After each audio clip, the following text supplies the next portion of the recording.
Bonjour à tous, aujourd'hui je vous retrouve pour une nouvelle leçon d'italien. Je sais qu'à chaque fois j'ai une longue période pendant laquelle je ne publie rien. Je vous avoue que de base, quand j'ai lancé cette chaîne, c'était vraiment plus un passe-temps, puisque je n'avais pas d'emploi à ce moment-là. Et je ne m'attendais pas du tout à ce que ça vous intéresse autant. Donc je me suis un peu laissée submerger par le truc, j'ai plus le temps, après j'ai eu un enfant, après j'ai eu une période de vie compliquée, on s'en fiche, vous n'êtes pas là pour ça, mais voilà, je tiens à expliquer pourquoi c'était assez difficile de maintenir un trend, alors que de base c'était vraiment pour passer le temps. Donc là je reviens, j'ai mis en place des choses qui font que j'ai le temps maintenant, donc je me suis pas lancée avant d'être sûre que je pourrais au moins vous faire 3-4 vidéos par mois. Donc je vais essayer de faire une par semaine, mais en tout cas 3-4 vidéos par mois c'est sûr.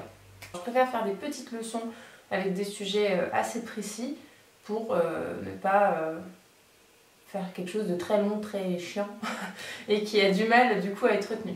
Donc c'est assez important ce cours-là, même si ça paraît très bête et très simple, mais ça va être les mots qui en français sont féminins et qui deviennent masculins en italien, puisque c'est des petites choses sur lesquelles on va faire des erreurs si on ne les a pas bouquinées et appris avant ou déjà entendues. Forcément par réflexe, on va sortir le mot au féminin.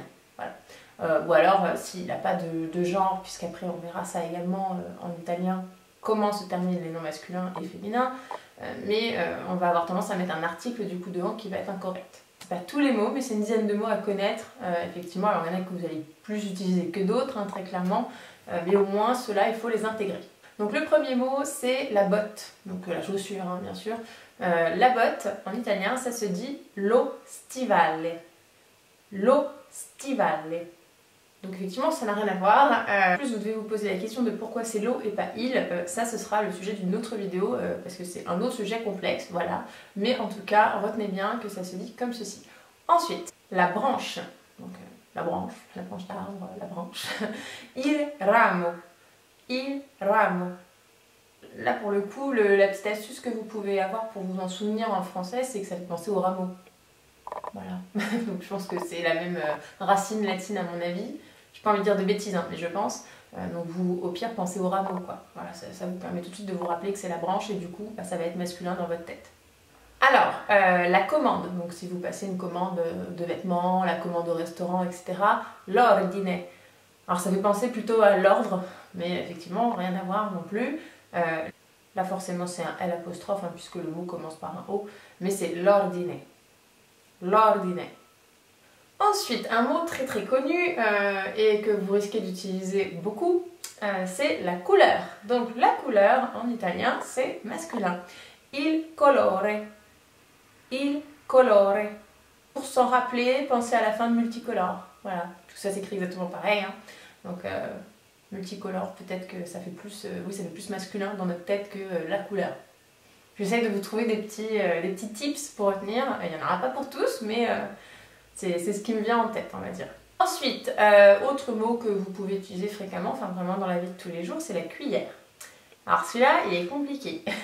Il est compliqué en termes d'écriture, de prononciation du coup, c'est un coup à prendre, mais c'est il cucchiaio. Il cucchiaio. Donc vous le voyez écrit comme ça, je pense que c'est plus simple d'assimiler ce que je dis à comment ça s'écrit. Mais celui-là, voilà, il est un peu plus, je pense, un peu plus difficile à apprendre. Mais bon, après, c'est pareil, c'est un objet de la vie de tous les jours. Donc si vous êtes amené à y aller ou à vivre là-bas, ça va très vite rentrer. Donc ensuite, la dent. Donc la dent, voilà, la dent quoi. La dent, c'est il dente. Il dente. J'ai pas d'astuce là. Franchement, j'ai pas d'astuce à part penser le dentiste. Voilà, mais non, vraiment, là, faut l'apprendre quoi. Il n'y a pas trop d'options. La douleur. Alors là, de mémoire, parce que je vous avoue que l'espagnol et moi, ça fait 36, j'en ai fait, mais c'était il y a longtemps. Je crois qu'en espagnol, c'est également masculin. Donc peut-être que ceux qui ont fait de l'espagnol, ça va être plus facile du coup à retenir, puisque la douleur, c'est il dolore. Je crois que c'est el dolor en espagnol, je crois. Donc il dolore. Autre mot qui est masculin alors qu'il est féminin en français, c'est l'erreur. Donc l'erreur, ça se dit l'errore. L'errore. Pour insister un peu plus sur les deux premiers R, puisqu'on a doppia R, on a double R, donc forcément il faut un petit peu plus insister sur le R du début que le R de la fin. Donc l'errore. Autre mot, la mer, donc qui est également masculin en italien, donc c'est il mare. Il mare. Donc ça, je pense que c'est un peu... en soi, c'est facile, mais dans la tête, c'est difficile de se conditionner pour regarder la mer et se dire que c'est masculin. Mais bon, c'est comme tout, ça rentre. Autre mot très connu, la fleur, qui est donc masculin en italien. Donc la fleur, ça devient il fiore. Il fiore. Alors, 2-3 petits trucs en plus, mais là c'est l'inverse, donc je ne ferai pas une liste aussi longue, mais ça peut arriver dans le sens inverse.